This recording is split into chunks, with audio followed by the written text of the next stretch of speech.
여러분 혹시 최근에 편지를 써보신 적이 있으십니까?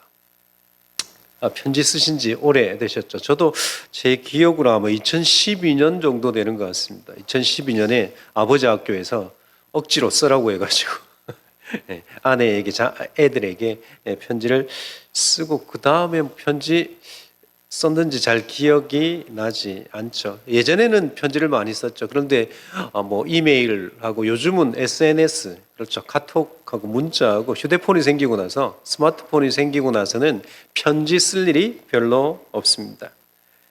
그렇지만 저와 여러분이 기억을 더듬어 가면 편지를 쓸 때 우리가 쓰는 형식이 있었죠. 그냥 우리가 원하는 내용을 바로 본론을 쓰지 않고 항상 서두에 무엇을 씁니까? 인사를 먼저 하죠. 그래서 군에서 집에 편지를 쓸 때 그런 편지를 쓰죠. 부모님 전상서 뭐 이렇게 해가지고 처음에 무슨 말인지도 모르고 뭐 그런 걸 다 따라 하잖아요. 그래서 인사하고 안부를 묻고 하고 싶은 말은 돈을 붙여달라고 하는 말인데 그 말을 바로 하지 못해서 인사부터 쭉 하고 본론을 기록하고 마무리 인사하고 이렇게 편지라고 하는 것이 형식이 있었다고 하는 것을 우리 모두 기억하고 있습니다. 바울 사도가 사역하던 이 당시에도 편지의 형식이 있었습니다. 그래서 오늘 본문을 보시면, 우리가 읽었던 본문을 보시면 먼저 발신자와 수신자에 대한 기록이 있는 거죠. 그래서 바울이 이렇게 먼저 누가 쓰고 누구에게 쓰는지 이야기하고 나서 또 축복을 이야기합니다. 그리고 나서 그 편지 내용, 원래 하고 싶었던 본론을 이야기하고 마무리 인사하고 마치는 것이 그때 당시에도 편지를 쓰는 형식이었다고 하는 겁니다. 여러분 오늘 1절을 보시면 누가 편지를 쓰고 있다라고 합니까?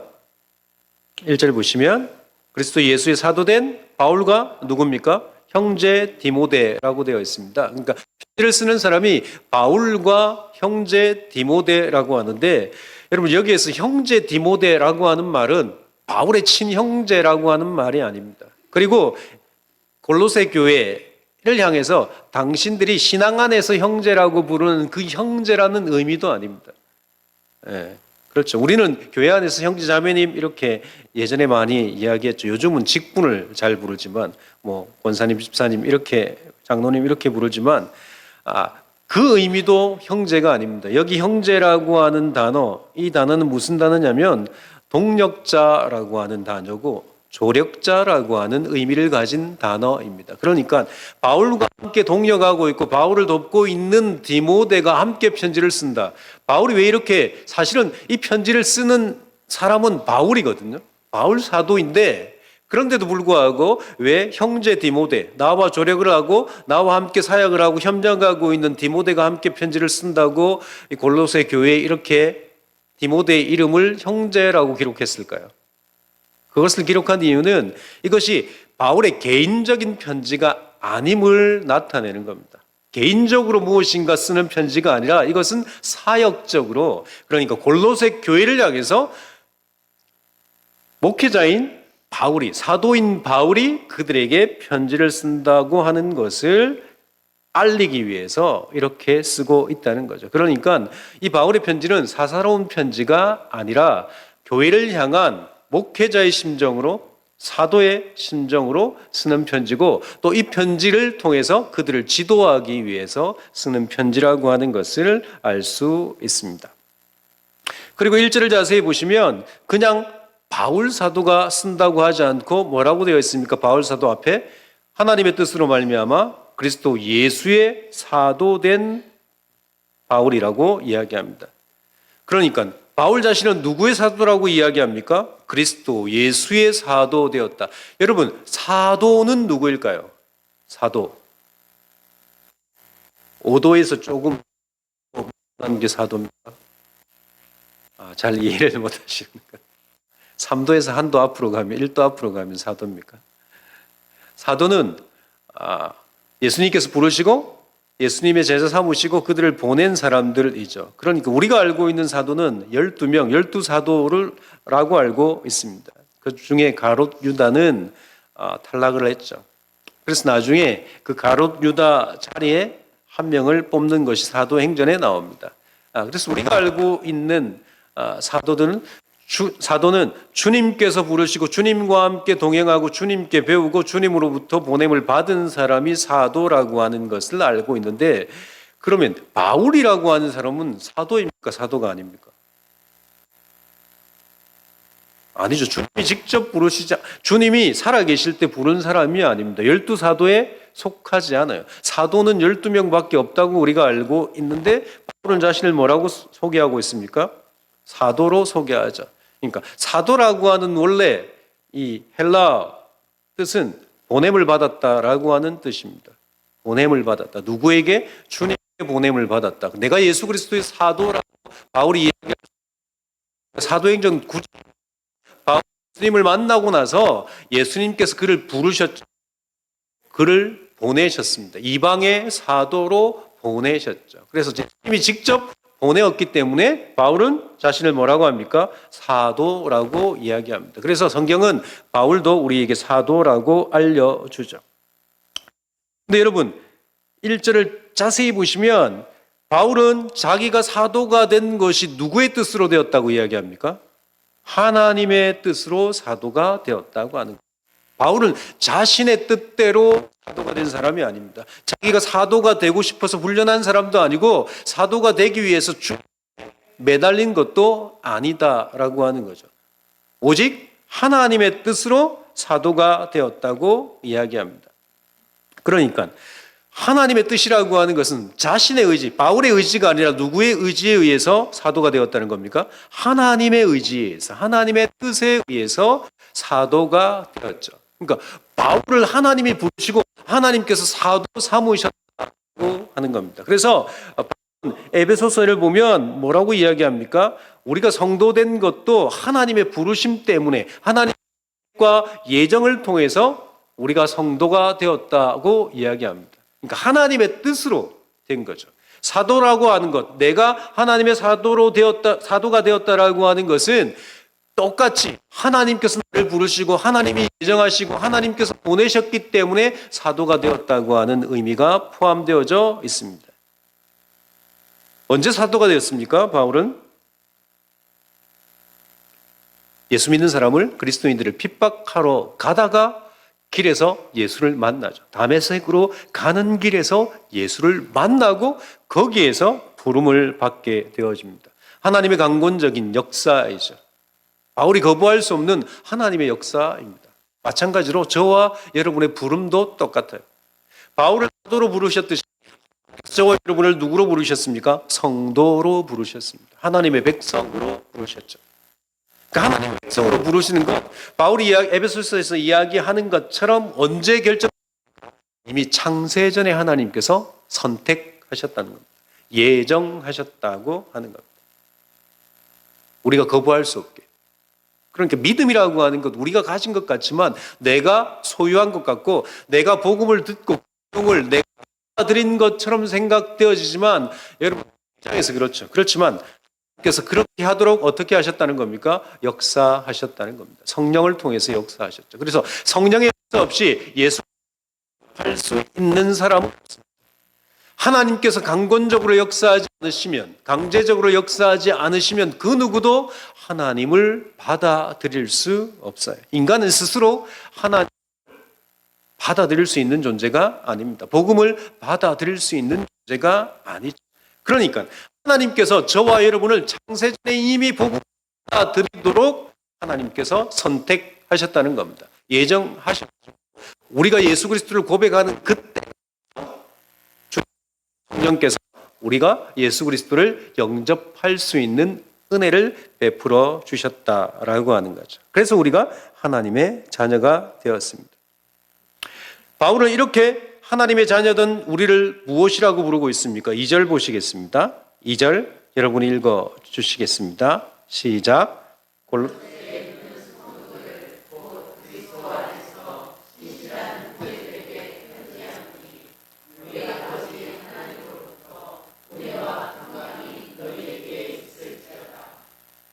네, 바울은 누구에게 지금 편지를 쓰고 있습니까? 골로새에 있는 사람들에게 편지를 쓰는데 그 사람들을 뭐라고 부릅니까? 성도라고 부르죠. 성도. 여러분, 성도라고 하는 뜻, 이 한자의 뜻은 거룩한 물이라고 하는 뜻입니다. 그러니까 사실 이 표현, 거룩한 물이라고 하는 이 표현은 성도라고 하는 이 표현은 출애굽기 19장에 기록된 말씀에서 왔습니다. 출애굽기 19장 5절 6절 말씀을 제가 읽겠습니다. 세계가 다 내게 속하였나니 너희가 내 말을 잘 듣고 내 언약을 지키면 너희는 모든 민족 중에서 내 소유가 되겠고 너희가 내게 대하여 제사장 나라가 되며 거룩한 백성이 되리라. 너는 이 말을 이스라엘 자손에게 전할지니라. 하나님께서 이스라엘 백성에게 하나님께서 그들을 소유로 삼고 제사장 나라 그리고 또 거룩한 백성이 되게 하겠다라고 하셨는데 여기서 거룩한 백성이라고 하는 것이 성도입니다. 성도를 삼으시겠다라고 하나님께서 약속하셨죠. 이 하나님의 약속을 믿고 이스라엘 백성들이 하나님께 우리도 하나님의 백성이 되겠습니다라고 언약을 하는 장면이 19장에 나오는 겁니다. 19장에. 하나님께서 그들을 선택하시고 내가 너희의 하나님이 되고 너희는 나의 거룩한 백성이 되어야 된다라고 말씀하셨죠. 그래서 하나님은 이스라엘 백성에게 레위기 11장 44절에 이렇게 말씀합니다. 나는 여호와 너희의 하나님이라. 내가 거룩하니 너희도 몸을 구별하여 거룩하고 땅에 기는 길짐승으로 말미암아 스스로 더럽히지 말라. 그리고 또 레위기 19장 2절 여러분 읽어주시겠습니까? 너는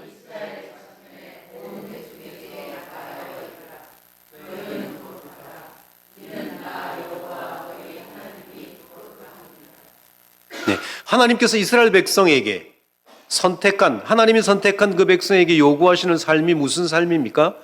거룩한 삶이죠. 거룩한 하나님의 백성으로 살라라고 이야기합니다. 왜냐하면 하나님께서 거룩하시고 그들을 거룩하게 부르다라고 하는 건데 여러분 거룩이라고 하는 뜻이 무엇이냐면 구별을 했다는 겁니다. 세상에 있는 그 무리 중에 하나님께서 특별히 선택해서 불렀는데 부른 이유가 무엇입니까? 다른 사람들하고 다르게 구별되게 살게 하시기 위해서 선택하셨다는 겁니다. 그래서 성도라고 부르시는 거예요. 저와 여러분을 성도라고 부르는 이유가 무엇이냐면 하나님께서 세상의 여러 사람 중에 선택하고 예정하셨어요. 구원하기로 예정하셨습니다. 왜 예정하셨다고요? 어떻게 살게 하시기 위해서? 거룩하게 살게 하기 위해서. 그 거룩한 삶이 무엇입니까? 세상 사람들하고 다른 방식으로 살게 하시기 위해서 우리를 부르셨다라고 말씀합니다. 여러분, 성도는 세상과 구별된 삶을 살아야 되는 사람들입니다. 그래서 2절에 보시면 이 골로새에 있는 성도들을 향해서 또 어떤 사람이라고 바울이 부릅니까? 그리스도 안에서 어떤 사람? 신실한 사람이라고 이야기하죠. 신실한 형제라고 부릅니다. 여러분, 그리스도 안에서 신실하다라고 하는 말은 무슨 말입니까? 무슨 말일까요? 신실. 네, 신실은 그리스도를 믿는 믿음으로 산다는 겁니다. 그러니까 하나님께서 저와 여러분을 성도로 불렀는데 이 성도로 부른 우리는 어떤 삶을 살아야 되는 사람들이냐면 신실한 믿는 믿음이라는 겁니까? 예수를 믿는 믿음으로 살아야 한다라고 하는 거죠. 그러니까 하나님이 저와 여러분을 선택하셨습니다. 거룩한 하나님의 백성을 만들어 주셨어요. 그리고 우리에게 요구하는 삶이 거룩한 삶인데 그 거룩한 삶은 누구를 믿는 믿음으로 산다는 것입니까? 예수를 믿는, 그리스도를 믿는 믿음으로 살아가는 삶이 신실한 삶이다라고 하는 겁니다. 그래서 이 신실한 삶, 그리스도를 믿는 믿음이라고 하는 것은 저와 여러분의 삶의 기준이 예수 그리스도라고 하는 겁니다. 우리의 삶의 기준이 우리가 배운 지식이 아닙니다. 우리가 가지고 있는 경험도 아니고 세상이 가치가 있다라고 하는 것도 아니다라고 하는 거죠. 그래서 예수를 믿는 순간 여러분, 우리가 예수를 믿겠다라고 고백하는 순간 우리에게 주실 하나님의 은혜, 복만 생각하는 것이 아니라 하나님께서 우리에게 주신 의무를 알고 사는 거죠. 그래서 세례라고 하는 것, 우리가 세례를 받지 않습니까? 세례를 받을 때 사실은 예수님 때는 물에 잠겼다가 나왔죠. 그래서 침례교는 침례를 하고 또 다른 교단들도 침례를 하는 교단들이 많이 있습니다. 그렇지만 우리는 세례를 통해서 의미를 새기는 거죠. 물을 머리 위에 끼얹는 이유가 무엇입니까? 물에 잠겼다라고 하는 의미거든요. 그래서 세례를 받을 때 무슨 고백이냐면 내가 예수와 함께 죽고 다시 예수와 함께 산다라고 하는 것을 물에 잠기면서 이 땅의 생명은 내가 죽고 다시 예수께서 주신 그 영생, 새로운 생명으로 새 생명으로 예수와 함께 산다라고 하는 고백이 세례를 받을 때 고백하는 거죠. 그래서 저는 저희 애들을 입교시킬 때 입교하기 전에 그걸 물었어요. 네가 죄인인지 아닌지, 왜 죄인이라고 생각하는지. 그리고 세례를 받는다고 하는 것, 입교를 한다고 하는 것, 내가 유아 세례를 받았기 때문에 입교 세례랑 똑같은 거죠. 믿음으로 고백하는 겁니다. 내가 이제 를 믿고 살겠다라고 하는 고백을 하는 건데 그것이 무슨 고백이고 무슨 의미인지 아느냐라는 설명들을 했습니다. 그러면서 제가 아이들에게 이렇게 했죠. 이제 더 이상 네가 네 주인이 아니고 하나님이 너의 주인이 되고 네가 하고 싶은 것, 원하는 것이 목표가 아니라 하나님께서 너에게 소원하고 하나님께서 너에게 원하시는 것이 너의 삶의 목표가 되어야 된다. 그래서 네가 세상에 있는 법칙을 따라 살든지 기준을 따라 사는 것이 아니라 하나님의 법인 말씀을 기준으로 말씀에 따라 살아야 돼. 그래서 말씀을 연구하고 말씀을 읽고 말씀을 배우는 일에 열심을 내야 된다. 그렇게 할 수 있겠니? 라고 제가 질문을 했습니다. 똑같죠. 저와 여러분도 똑같아요. 세례를 받는 순간, 예수를 영접하는 순간, 내가 예수를 따르겠다라고 하는 순간 우리는 세상 사람들이 가는 길로 가는 사람이 아니라 주님이 가신 그 십자가의 길을 걷라고 하는 겁니다. 그래서 누구에게 배우는 겁니까? 주님께 배우는 거예요. 주님께 배우는 거예요. 주님께서 말씀하신 것처럼 우리가 주님께 배워야지만 주님이 가신 그 길을 갈 수 있지 주님께 배우지 않고 우리가 주님을 따라간다고 하는 것은 있을 수 없는 일이다라고 하는 거죠. 그래서 바울 사도는 너희가 거룩한 백성이고 그리고 신실한 하나님의 백성이다. 그래서 우리가 어떻게 살아야 된다는 것입니까? 예수 그리스도를 믿는 믿음으로 사는 것이지 돈을 믿거나 이 세상 출세를 믿거나 이 세상의 가치를 믿거나 이 세상이 좋아하는 것, 정말 이 세상이 높이는 그 가치를 그것을 믿고 살지 해야 된다. 그런 사람들이 아니다라고 하는 거죠. 그냥 인사 같지만 그냥 인사말 같지만 여러분 그냥 인사말이 아니다라고 하는 겁니다. 아까 말씀드린 대로 디모데의 이름, 형제 디모데의 이름을 쓴 이유가 무엇이라고 말씀드렸습니까? 이게 사사로운 편지가 아니라 사역을 위한 편지이기 때문에. 그래서 당신들이 어떤 존재고 그리고 또 어떻게 살아야 되는지를 편지하고 있기 때문에 인사에서부터 바울은 다른 단어를 쓰지 않고 너희가 어떤 존재인지 이 편지를 받는 골로새 교인 그리고 또 저와 여러분이 어떤 존재인지 서두를 통해서 말씀하고 있다라고 하는 것입니다. 그래서 우리가 기억할 것이 무엇입니까? 하나님께서 저와 여러분을 부르셨다는 것입니다. 우리는 하나님의 부름을 받은 존재죠. 하나님의 부름을 받았다라고 하는 것의 첫 번째가 무엇이냐면 하나님의 사랑을 받았다는 겁니다. 그렇죠.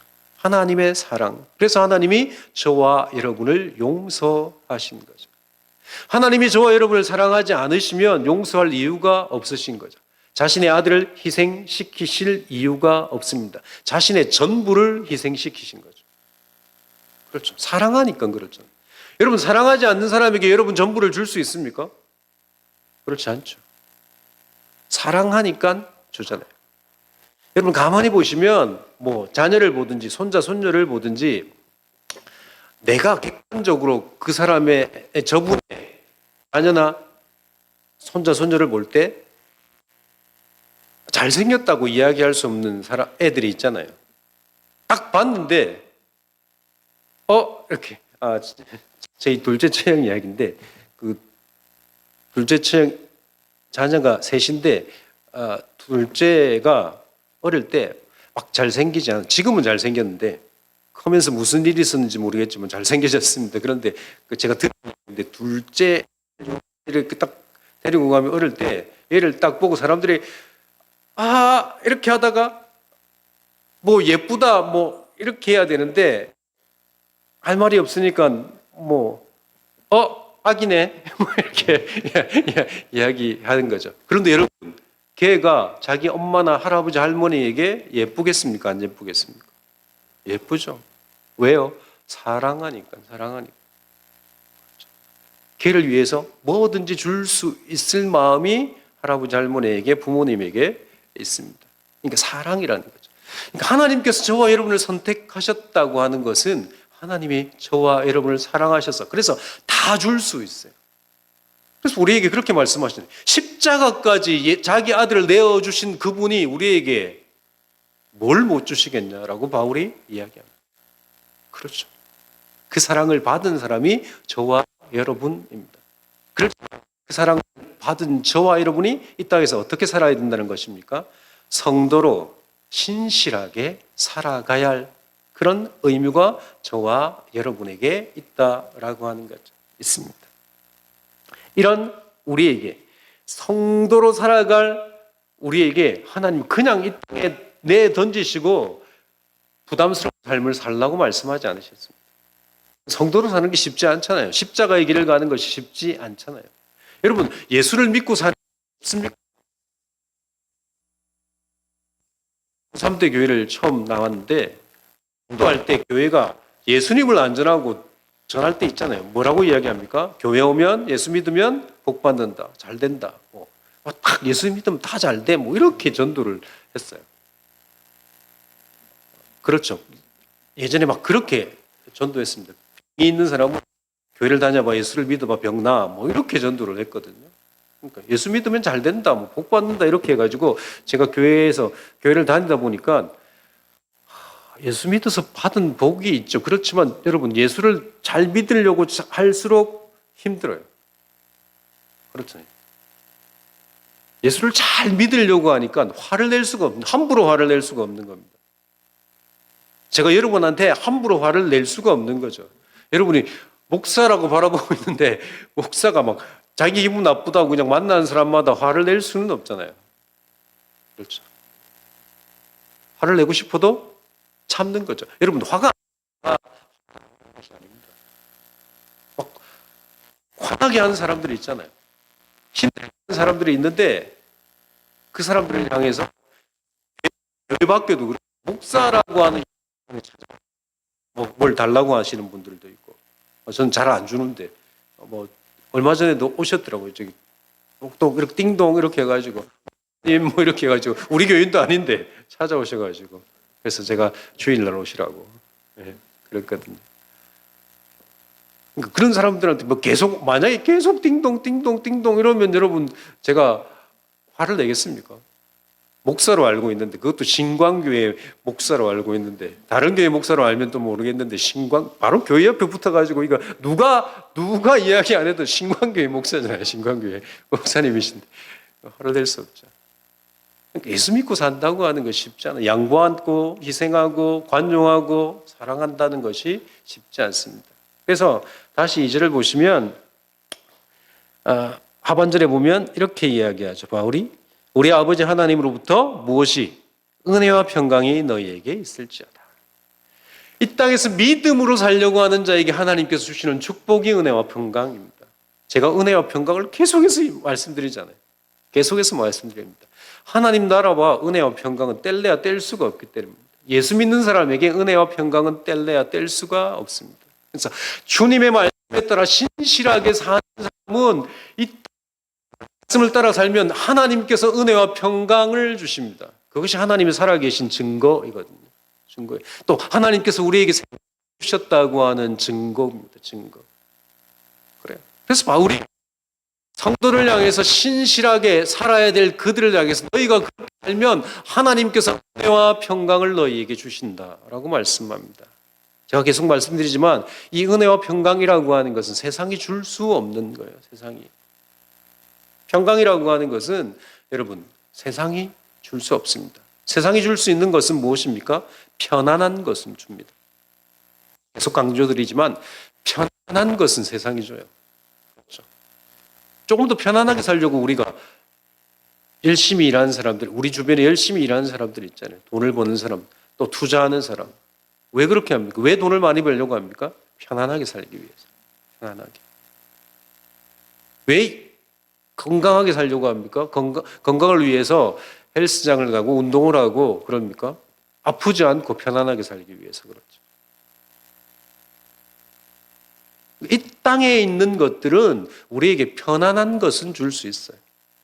그렇지만 평강이라고 하는 것은 주지 못합니다. 편안하지 못하면, 불편하면 편안은 사라지죠. 그렇지만 평강은 사라지지 않습니다. 신기하게 하나님께서, 평강이라고 하는 것은 하나님께서 우리에게 우리의 마음을 지켜주시는 은혜이거든요. 마음을 지켜주시는 거예요.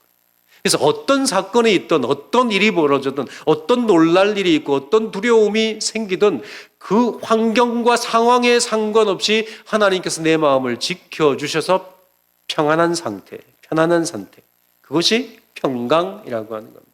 그래서 이 평강을 누구에게 주신다는 겁니까? 교회 다니는 모든 사람에게 주십니까? 그렇지 않아요. 이것이 중요합니다. 교회 다니는 모든 사람에게 하나님께서 평강을 주시지 않습니다. 어떻게 사는 사람들에게? 신실하게 사는 사람들. 그러니까 같이 교회를 다니고 신앙생활을 해도 신실하게 살지 않으면 평강을 누리지 못하고, 신실하게 살면 평강을 누리며 살 수 있는 거죠. 그래서 하나님이 주시는 은혜마저도 신실하게 사는 사람은 깨달아요. 그렇지만 신실하게 살지 않는 사람, 믿음에 따라, 말씀에 따라 살지 않으신 분은 어떻게 한다는 겁니까? 하나님의 은혜가 있었음에도 불구하고 그것이 은혜인지 모르고 삽니다. 자신의 힘으로 되었다라고 생각해요.